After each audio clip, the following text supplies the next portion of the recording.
Welcome back to Where is the Money? So the foreclosures are at an all-time high now. In 2025, the foreclosure rates have been climbing for 6 months straight. 6 months. According to property data from ATTOM, foreclosure filings rose for 6 months straight year over year. And as of August, the number of foreclosures, that was up 18% from the same time last year. Those numbers put the U.S. on track to surpass the roughly 322,000 total properties that went into foreclosure last year, which is at an all-time high compared to last year. Is this a sign of how bad the economy is right now, or is this just the beginning? So let's dig in a little bit further to try to understand the moving pieces of what's taking place with this foreclosure crisis. How did it start? What's involved in causing it? Is it just people buying more house than they can afford? Is it caused by the layoffs? Is it caused by inflation? Is it caused by the big banks? And then who benefits? So if people can't afford to buy the house and then people are foreclosing on the houses that they have, who's buying all the houses? Big news in real estate today. First story, foreclosures are going up. After being super low during the pandemic, banks are now taking back more homes. According to realestatenews.com, they say we're seeing repossessions climb across the country. This tells us more homeowners are struggling to make payments. Certain areas are getting hit harder than others. Definitely take a look at where areas have a lot more inventory. While some people are losing homes, guess who's buying them up? Investors just bought 1 out of every 3 homes sold this spring, and that's a record. The reports show that in quarter 2 of 2025, investors grabbed 33% of all homes. Think about that. If you're a regular buyer trying to get a house, you're competing against people with cash who buy homes as investments. They can close faster and pay over asking price. That means fewer homes for families like yours and higher prices across the board. But wait, there's a twist. The market is actually starting to shift.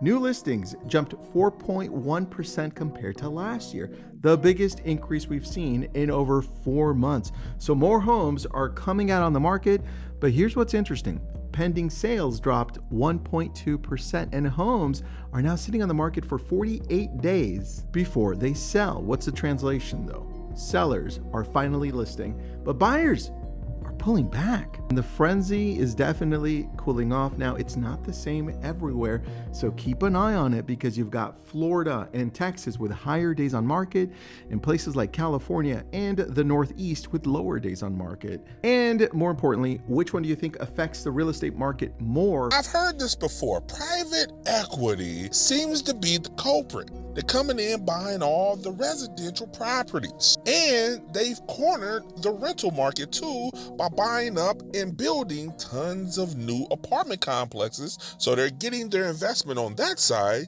and then foreclosing and buying at a steep discount, which is not good for the average home buyer or potential buyer. Because if you're competing with not another family, but a large multi-billion-dollar corporation, is no way people can outbid a corporation for the asking price. One thing or the other, but one big reason, inflation. It's a stealth tax on everything, and when prices rise, and it inevitably triggers a bunch of series of trade-offs, especially for the working and middle class, and because housing is more than just one monthly payment, there's all sorts of costs associated with home ownership. The things you can't control: plumbing, maintenance, storm damage, insurance. That's a really big cost. All of that costs money in an era of high inflation. It just costs more than it used to. So, for example, there's a statistic that single-family homeowners with a mortgage today pay on average nearly $2,400 more a year for property coverage. That's up nearly 70% from 5 years ago. So some feel like this is just the beginning. Even though it's at a record high, it will get higher because there's a lot of underreporting that has been going on with the foreclosures. The banks are slowing down the bleeding of the foreclosures not to shock the market and keep things at an even rate. So although it's bad, apparently it's going to get worse. Banks are not initiating foreclosures on purpose so they don't flood the market. People have no idea how bad the real estate market is. The reason you're looking up data and it doesn't look that bad, because the banks are strategically planning this.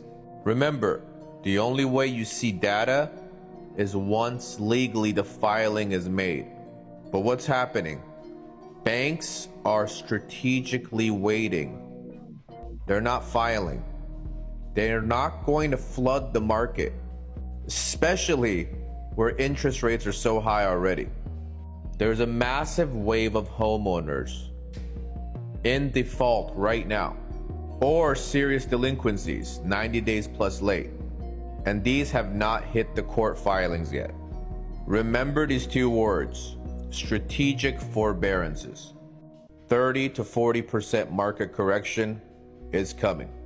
So what do you make of this? Have you noticed more foreclosures in your community? Have you noticed more houses for sale staying on the market longer and people have slowed down buying? Have you seen your local news report on foreclosures being higher? Because if this is the case and all of this is true, we're headed for a very dangerous trend that's going to help tank the economy on top of any inflation, tariffs, and political climate we're already dealing with. So what do you make of this? Put your comments below. Let's talk about it. This is Where is the Money?